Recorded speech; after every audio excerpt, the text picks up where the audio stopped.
king always a king. In the Windy City, the crown rules the streets. Chicago is the motherland for all Latin kings. They're the violent masters of the city's lawless hoods.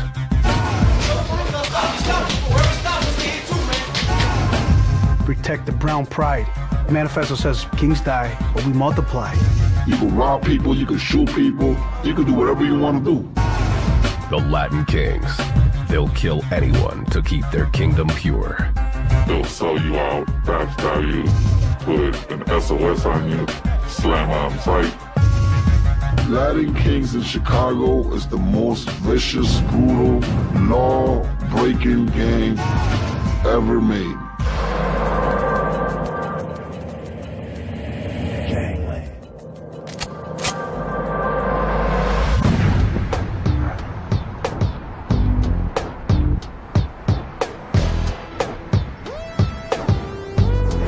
Chicago. The Windy City is the home of championship sports teams, world-class restaurants, and a thumping nightlife. It's also the birthplace of the modern gang. The original Scarface, Al Capone, put Chicago gangs on the map and under his thumb, and changed the way crime happens. You have the history in Chicago with organized crime, but really even in the mob's heyday, they were not piling up murder victims like the Chicago street gangs are. Capone set up his gang on the north side, where his crew committed some of their most brutal murders.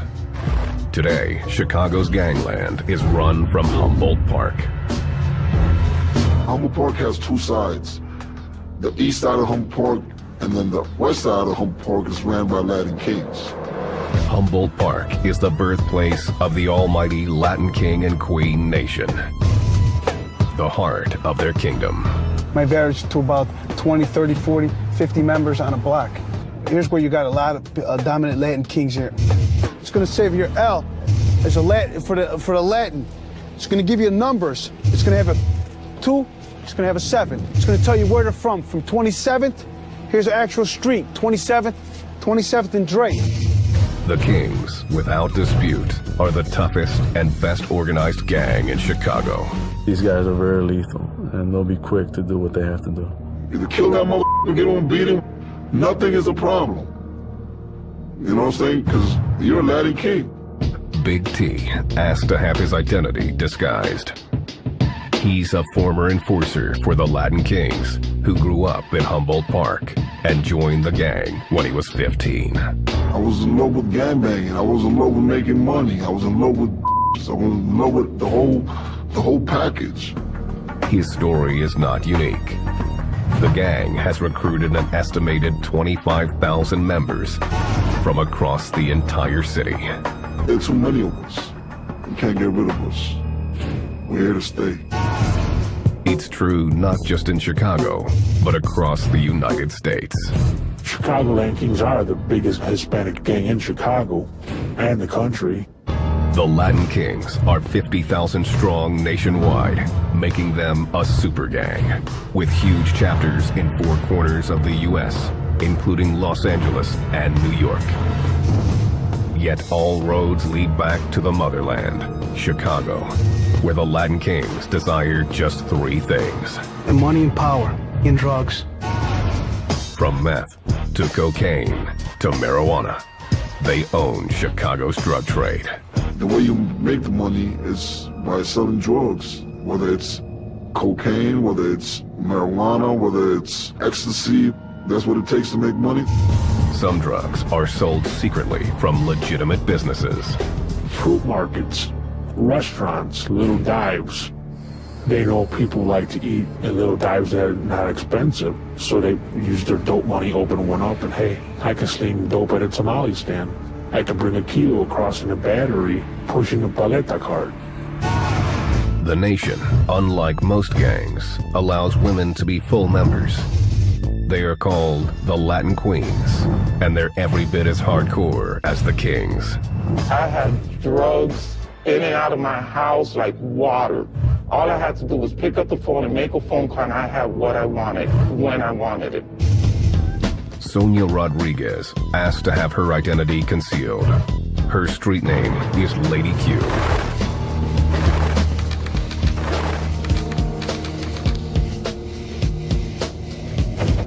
Lady Q is the former girlfriend of the mastermind of the Latin Kings, a ruthless criminal named Gustavo Colon, aka Lord Gino.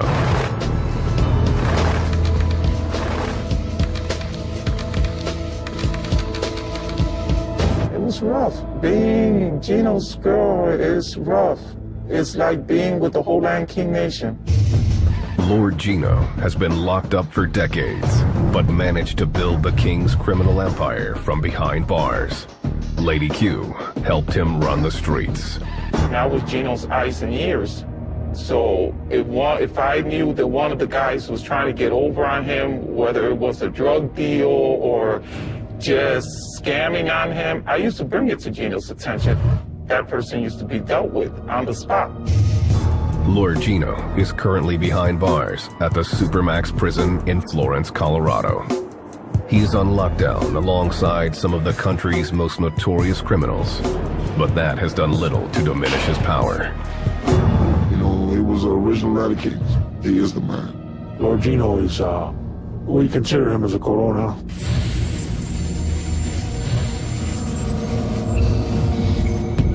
Chicago authorities have struggled for years to stamp out Lord Gino and the Latin Kings.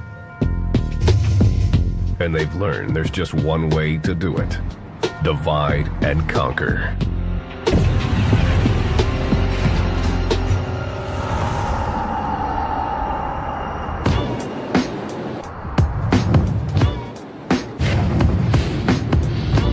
June 2003. A joint task force formed, comprised of the ATF and the Cook County Sheriff's Department. Their plan: to cripple the Kings by taking out their top leadership. They called it Operation Broken Crown. There was only one way to gather information about the gang: from the inside. We have individuals working off their arrest, or we also have individuals who are working for monetary purposes, and we have individuals working for revenge purposes. Two high-ranking informants would help authorities learn confidential information about the Latin Kings' hierarchy and operations. But to gather evidence to build a case, they needed a mole. Then one landed in their lap. One of the confidential informants had introduced me to a relative who was also a Latin King. And based on that introduction, he decided to become a confidential informant with ATF. The Latin King agreed to wear a digital recording device. He was the last person the gang would suspect. The individual was actually the guy in charge of searching all the kings coming into the gang meetings. They were able to bypass all the security, or their security checkpoint that they thought they had. The snitch wore a secret bug to meetings. The task force heard the name of one Latin King time and time again: Fernando Ace King.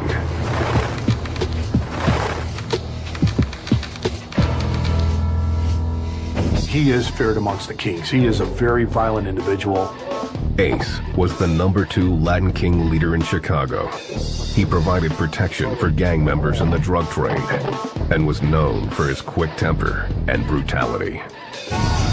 In this secret audio recording, Ace is heard ordering the beating of another Latin King. Lock the f***ing door! I got it, you're right. I want to tell you, Crown Town boss, how to act. Be your boss, that's that. We don't let this He wouldn't be an easy target. Ace knew how to steer clear of cops and snitches. He's learned from other law enforcement investigations how to insulate himself from law enforcement. To get to Ace, the informant would have to solicit help from him. In 2006, the informant set up a phony drug business and paid Ace for protection. Our informant approached him and said, well, you know me as a drug dealer, and I'm going to start my drug business again. Will you afford me the same protection that you afford other Latin King gang members? Ace wasn't paid in cash. So one cold Chicago night, the informant gave Ace a fake kilo of cocaine. This surveillance video shows Ace with the coke wrapped in a towel, stuffing it into a heating duct. The task force was gathering priceless evidence against Ace and the Latin Kings. But the nation's powerful empire wouldn't crumble that easily. No matter where you from, we all like kings, man. Exactly, yeah, exactly what I do, okay? I do a picture of female. You don't do that. Wherever you go, there's always a Latin king.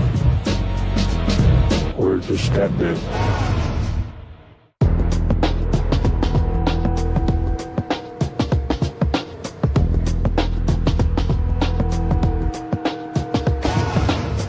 Chicago. Stretched along the cold shores of Lake Michigan, it's home to almost 3 million. To an estimated 25,000 gangbangers who live here, Chicago represents just one thing: the almighty Latin King and Queen Nation. They get stronger and stronger. You know, every year they have new recruits. Every year they have new members joining in. It's like a never-ending story.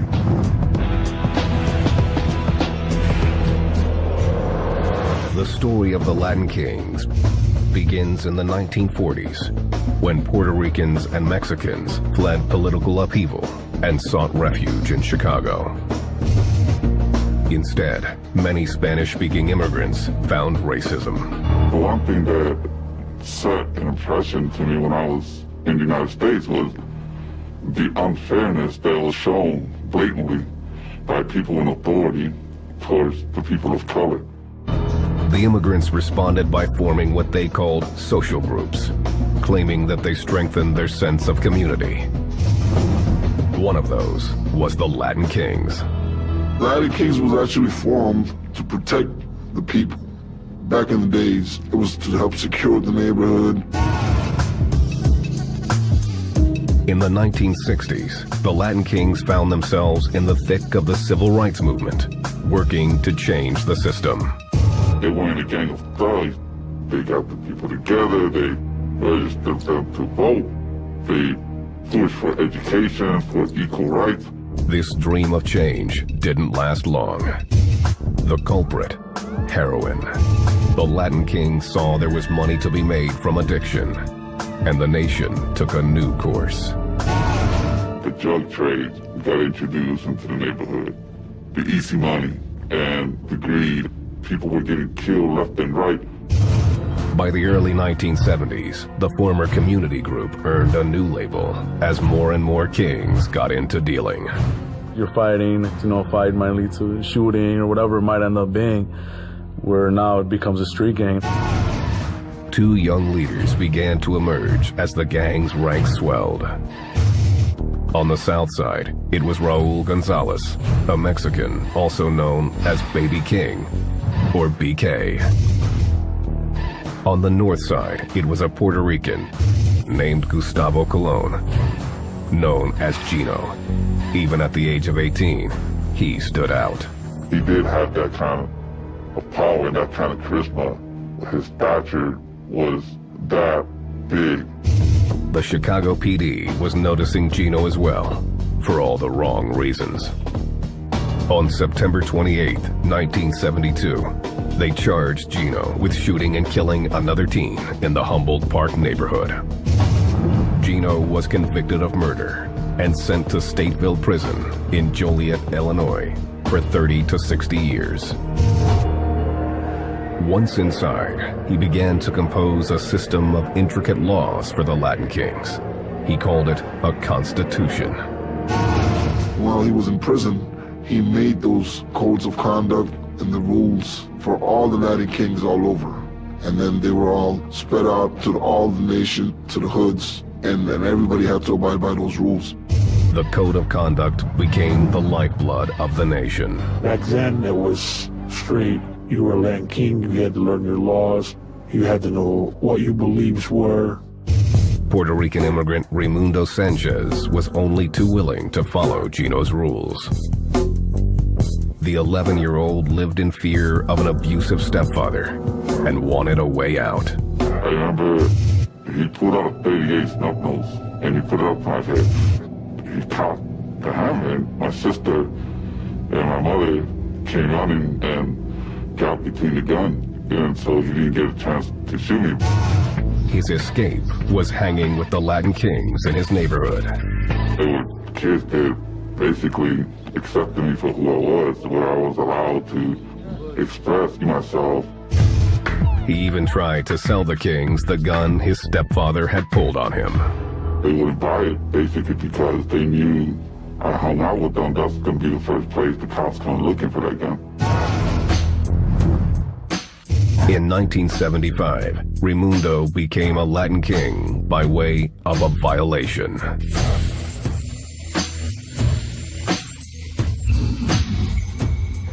He joined the hundreds in Chicago who now swore allegiance to the nation. Around that same time, the Kings began to allow women into the gang. They became known as Latin Queens and were expected to be as hardcore as the men.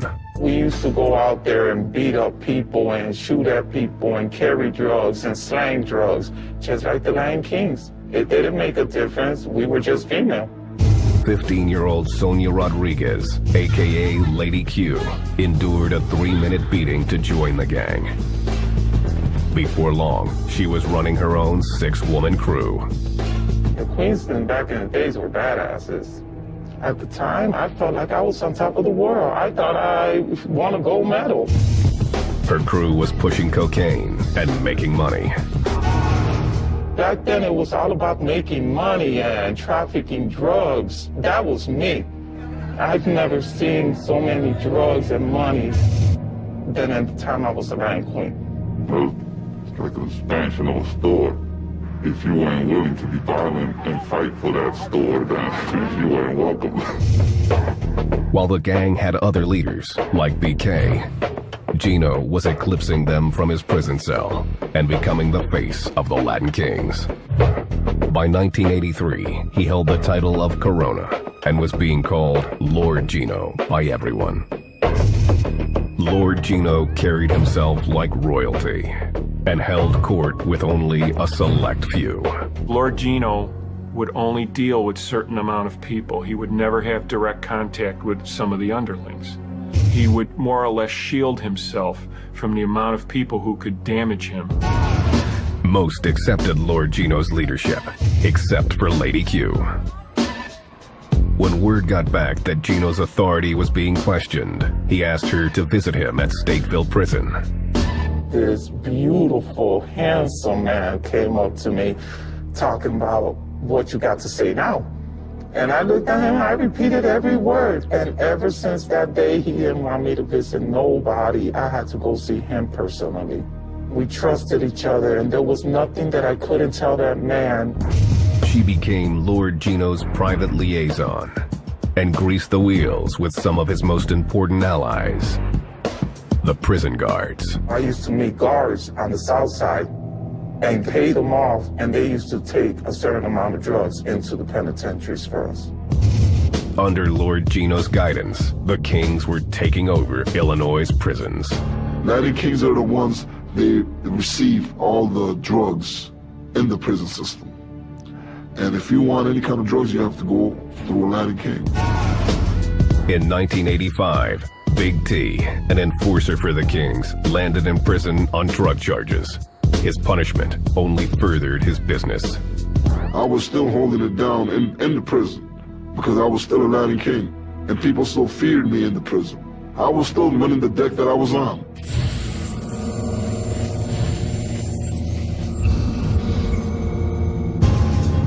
The Latin Kings were growing. Based on the teachings of Lord Gino, the gang exploded into New York and across the country. Latin Kings are all the same all over. Maybe just a few different rules might change here and there, but it's the same literature, same code of conduct. Lord Gino seemed invincible, until some say he crossed the line. July 1989, Stateville Prison. Lawrence Cush, a corrections officer, turned up bludgeoned to death with an iron pipe. Cush, a law-abiding officer, had stumbled on the inner workings of the King's drug trade. The prison immediately suspected Lord Gino had ordered the hit. You're not going to just kill or assault an officer unless it comes from somebody of authority, because there's always repercussions. The warden ordered stepped-up surveillance on Lord Gino, but the prison never charged him with the crime. Lord Gino was transferred to a correctional center in Pontiac, Illinois, in order to diminish his control of Stateville. The kingdom was under fire, and before long, fractures began to form at even the highest levels. Gino was the kind of person that he used to say, you keep your friends close, you keep your enemies closer. You can never put all your trust in nobody, period.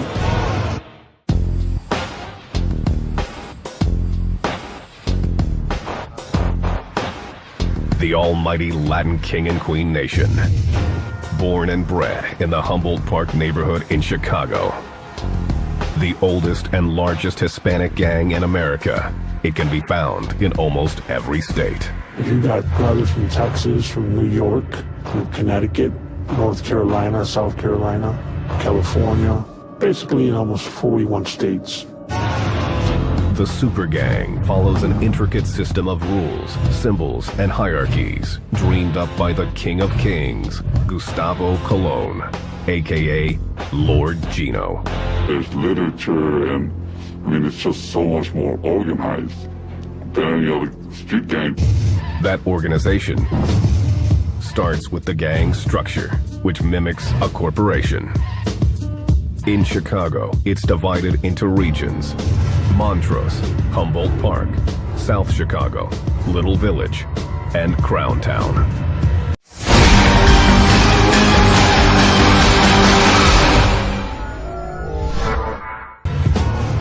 Inside each region are dozens of chapters, which are largely divided by neighborhood. The chapters and regions are governed by an elaborate hierarchy that begins with the two Coronas, Lord Gino and BK.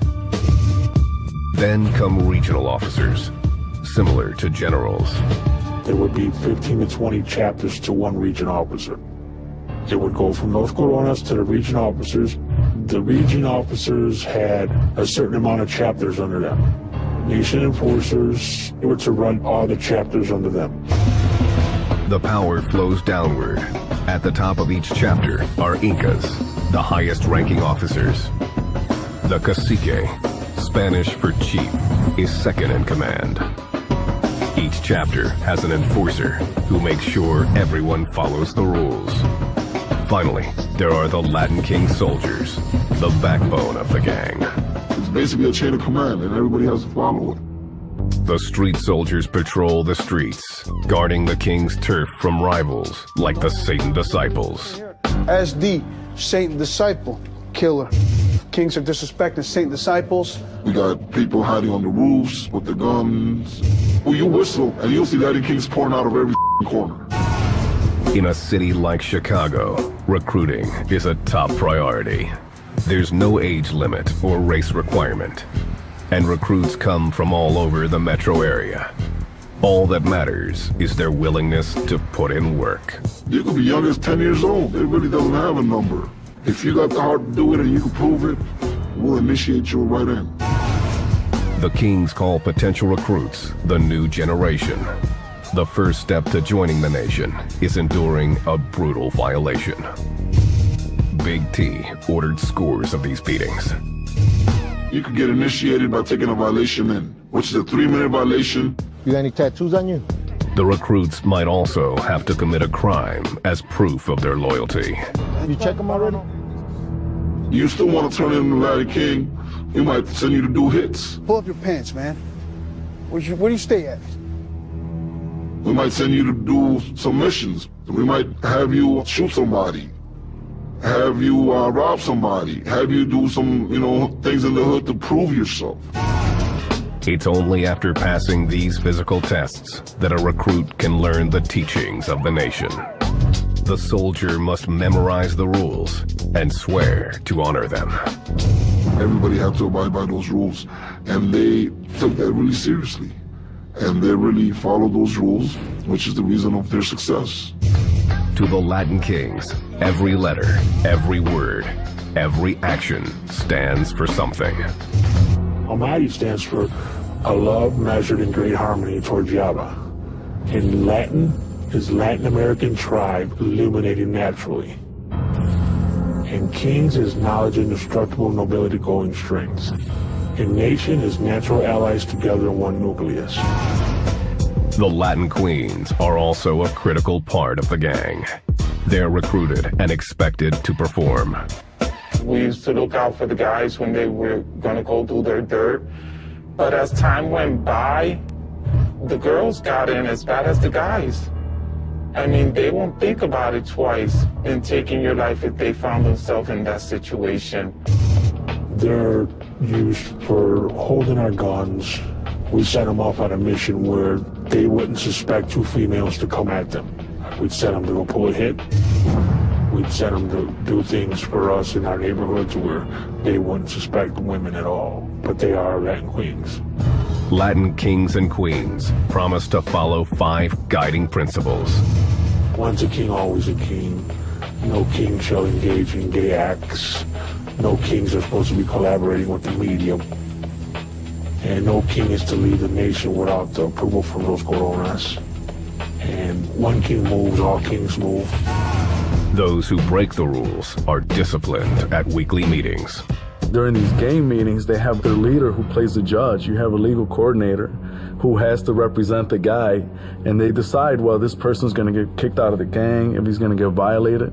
In this case, a violation refers to physical punishment. This video shows the violation of a soldier who didn't carry out an order to kill a rival. The Kasinka ordered everybody to get in a circle, which they normally do for the meeting.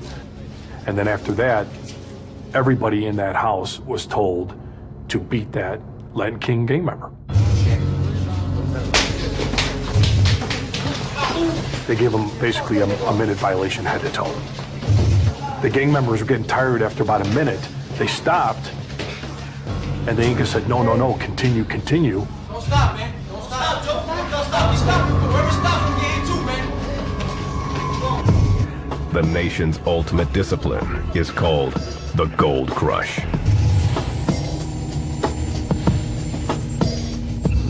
Gold Crush was coming to your chapter. You know something was wrong.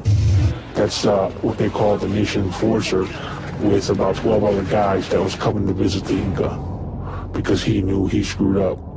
Mercy isn't guaranteed. Sometimes you get your ass beat, you get a bullet to the knee, baseball bat to the head, your crown stripped.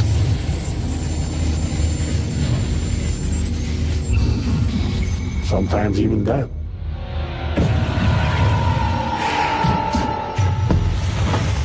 The Latin King's colors are sacred.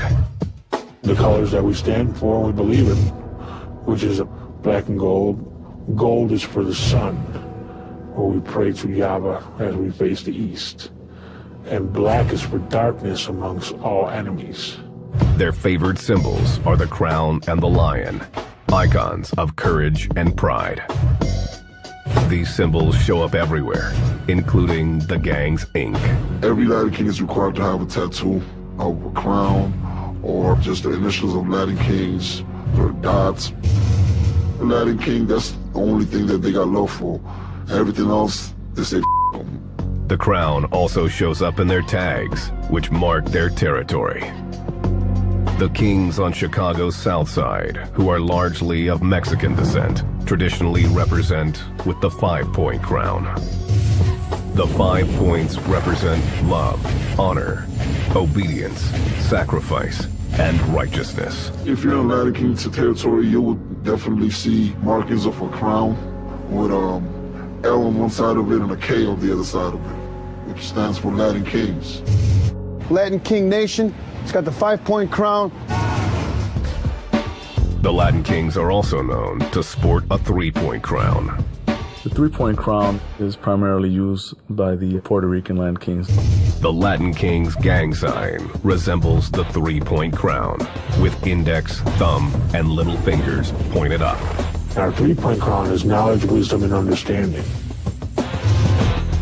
All Latin kings who represent with the crown know one thing for certain. Death is never far away. King of kings, maker of the universe, and foundation of life. As this video from 1990 shows, those who fall are given the ultimate respect. The king being honored here was shot and killed a few days earlier by a rival gang member.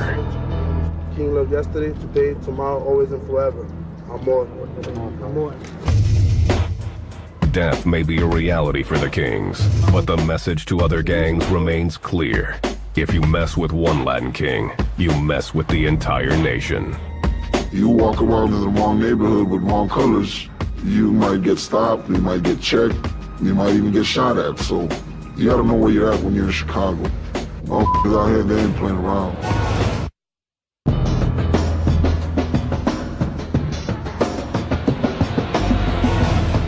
(1989), Pontiac, Illinois. The brutal murder of a prison guard led to the transfer of Latin King leader Lord Gino to Pontiac Prison. The move, intended to cut off his control of the Latin King nation, had no effect. He controlled the prisoners. He controlled them all of them. The Kings are the largest gang in prison, and their most feared gang in prison. They have access to a lot of weapons and drugs inside prison. But trouble was brewing in the kingdom. For more than 5 years, Sonia Rodriguez, Lady Q, had been Lord Gino's girlfriend and helped him run the nation. I used to visit him 5 times a month, talk on the phone. I mean, being his girlfriend is not glamorous at all. Lady Q caught wind of a rumor that one of Lord Gino's closest associates was a snitch. Gino didn't buy it. I can tell Gino he's no good till my face turned blue. Gino was not gonna believe no one until that person messed up themselves. I told Gino what they're saying is true. He's no good, he's a trick.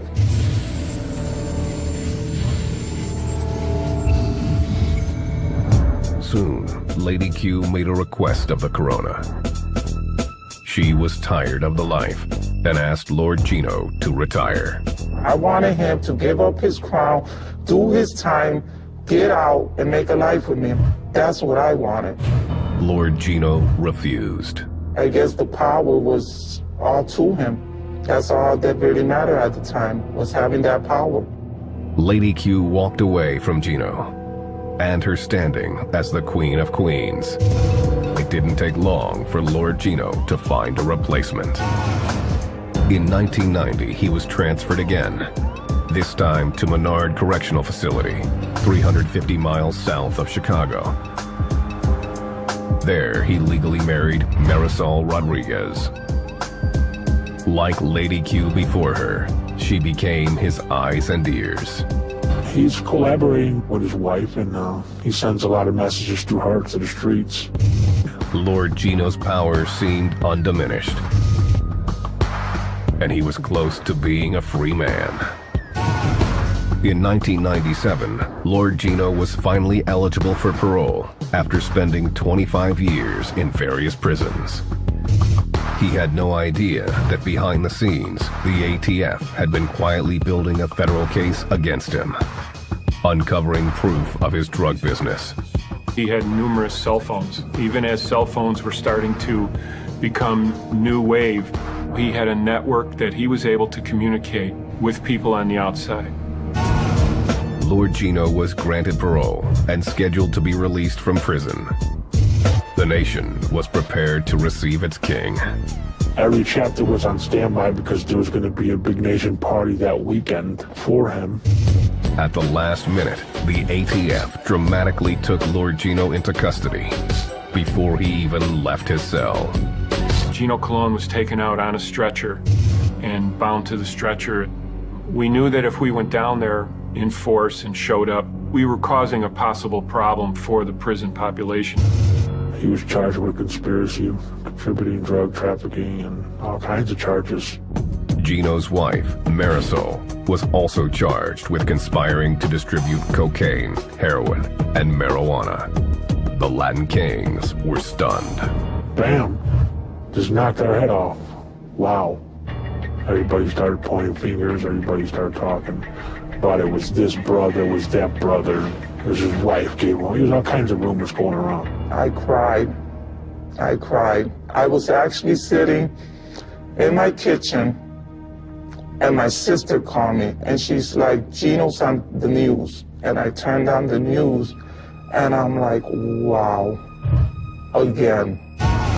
Lord Gino was found guilty of 18 charges, ranging from drug conspiracy to using a telephone to facilitate a drug felony. He was sentenced to life imprisonment and transferred to the United States Supermax in Florence, Colorado. They based the whole trial on the phone conversations. They found him guilty on 18 charges and found him not guilty on 1. They gave him the door to appeal, and I'm praying to God that he beats the appeal. For the first time, Lord Gino was put in lockdown, confined 23 hours a day, and allowed only 2 phone calls a month. It was a blow to the Latin Kings, but they wouldn't go down without a fight.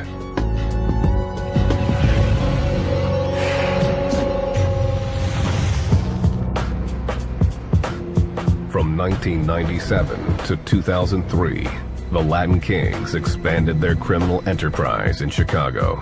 Latin Kings were heavily involved in the fake green cards for aliens. They were making a lot of money off of that. The gang had other, more sinister scams. What we call tumbes.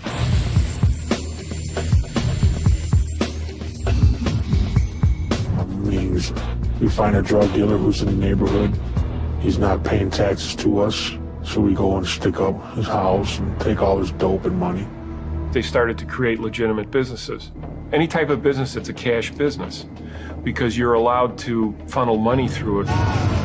In December 2003, 5 years after Lord Gino's arrest, a joint task force mounted yet another major offensive against the Latin Kings.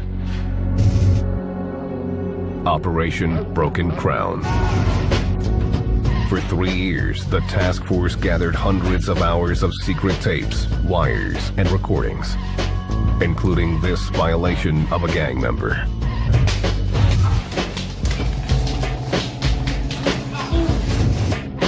But the investigation's prime focus was on the Latin King's second in command, Fernando Ace King. And that number 2 has been sort of the target spot for the feds. The task force laid a trap for Ace and the gang, using snitches inside the Latin Kings. One informant posed as a drug dealer and gave Ace a kilo of fake cocaine in return for protection. Tell me.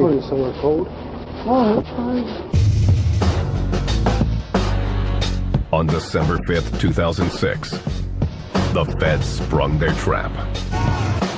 Ace was picked up at his mother's house and charged with drug conspiracy and cocaine distribution. I believe we had in excess of 100 undercover recordings with Fernando King, either in person or maybe on a telephone, a quick phone call. Ace and 34 other Latin Kings were arrested on charges ranging from conspiracy to possess and distribute cocaine to being a felon in possession of a firearm. 34 were found guilty and sentenced between 5 to 40 years in prison. Fernando Ace King was found guilty of all charges. His sentence is still pending. The task force had succeeded with Operation Broken Crown, but there would always be more kings where Ace had come from. You kill me, the next one born the next day. You kill him, and there will be another one born the day after. You can't get rid of us. We're here to stay.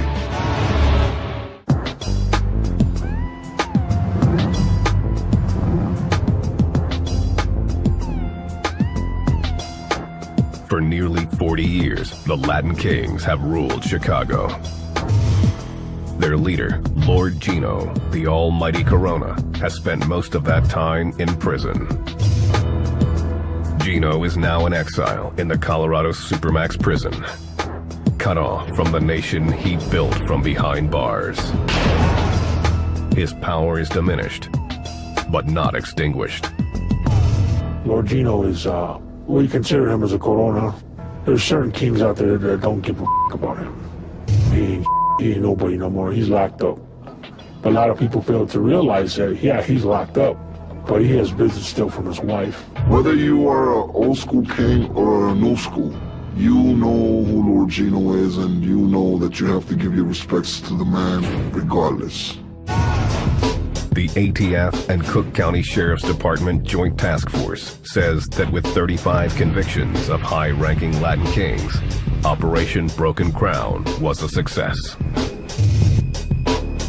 They admit, however, that their investigation only focused on Chicago's South Side, leaving the rest of the city untouched. Some say they should have thrown a wider net. When they did the Operation Broken Crown, they only hit specific streets on the South Side. They should have made it a nationwide thing. Chicago authorities track down the Latin kings every day on these streets. Who do you ride with, bro? 2-7 and Holman also? However, they are realistic about their efforts. When one king goes down, another pops up. I don't really think we can ever win it. I think all we can do is slow it down. Got phones, they even said Holman the 23rd. See, he's a king from Holman the 23rd. And that's just being realistic. I think we can slow it down. You're gonna disappear, no loitering. Go home, it's too cold. The sting serves as a warning to the next leader of the Latin kings. It's going to be the choice of the next Latin king who wants to be the next Fernando king. Does he want to take a chance of being infiltrated in the future and possibly arrested and, you know, spending the rest of his life in jail? That's the chance that that person has to take. To some kings, the risk of arrest or even death is no longer worth taking.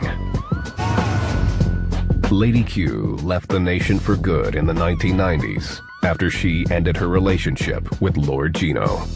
It just wasn't worth it. I didn't want it no more. Either I'm going to go to jail and do a lot of time if I stay in this, or either I walk away and get my together. I chose to walk away. She left with Lord Gino's blessing. It wasn't as easy for Big T to make that choice. I wanted to get out. And first they didn't want me to, you know, get out, but they really couldn't hold me back. And if I'm willing to pay the price, then there's nothing that could hold me back. Big T did pay the price, choosing to be violated out of the gang. You get a hit on your face, you get a hit on your body, your legs. I mean, whatever, they're kicking you, they're hitting you, however possibly they can hit you. Because that's your violation now. There is nothing no more after that. He still lives in Chicago, but reveals little about his current life. Big T admits that at the end of the day, he's still loyal to the gang. Deep down in my heart, I'm still a Latin king, because I still got a lot of love for the nation, you know what I mean? But I just don't want to live that lifestyle anymore. For every king that walks away, thousands more remain in the nation. Some say they're writing a never-ending story that will keep someone on the throne forever. The whole system is based on your fear of them and what they can do to you. There's been too much bloodshed, and there's too much revenge, and there's too much money being made for it to change.